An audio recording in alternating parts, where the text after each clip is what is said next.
but one man's loss is another one's gain, and that was Abdullah Mason. He got a chance to steal the show. Gets elevated, even though for the viewers, instead of seeing the great fight, you see a 70-1 favorite in there versus an opponent, but a top prospect, a young, hungry, really good prospect in Abdullah Mason. I just want to say before talking about the fight, this is a guy a couple fights ago, I think 3 fights ago, who was dropped in the first round twice. And a lot of people maybe soured on him after that. Maybe he's not as good as we thought. You didn't. You said, no, that makes me like this kid more. Show me a little bit what's inside of this guy and what he's made of.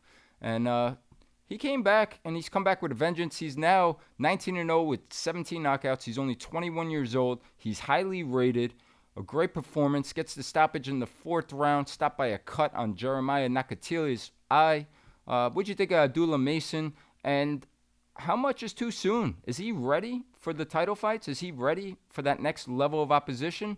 Only 21 years old. Love to hear your thoughts. I give him 1 or 2 more fights of a little higher caliber, where the way I used to always put it and do put it, where he takes a deep breath. I know he did already, but where he takes a deep breath mentally and emotionally and physically in a fight, where he just gets a few more questions answered to himself privately, not to his people, but to himself, that the most important question that a fighter must have to get to the big time: can I depend on myself? I think he got that answer when he got dropped twice in the first round. He got up. I think he did get that. Let him get it without being dropped. Let him go some rounds. Let him go with a durable veteran who's not a huge puncher. Let him get that a little more experience and a couple more questions answered. He's maybe 1 fight, maybe 2 away. And then I love this kid. I will back him. I will back him to the moon. He's going to be a champion because he already is. He already is. He's got the talent. He's got the teaching. He's got the know-how. He's got the amateur pedigree. He's got obviously the technique. He shows me he can go inside, outside, all of that. But he behaves like a guy who's going to be a champion. He behaves like a champion already.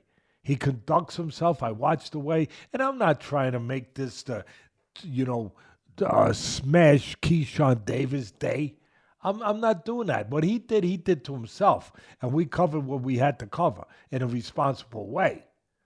But I'm not looking to harp on that any more than I've already covered it. But I will say this: part of what I love about this kid is that besides he's young, he's talented. I mean, his talent jumps out at you.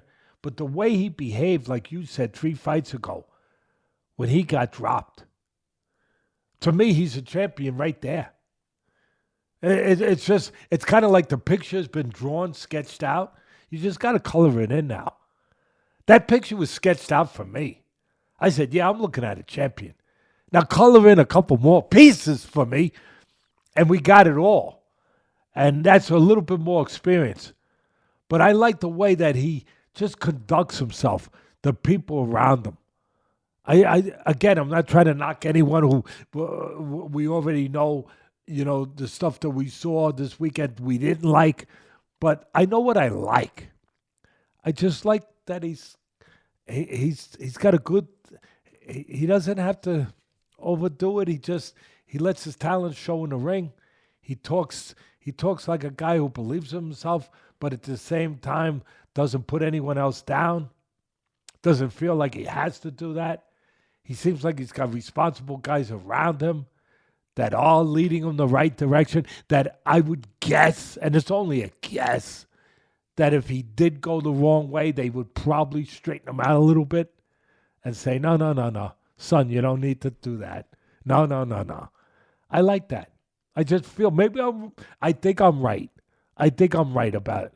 And that's part of what makes me like that whole package of this kid.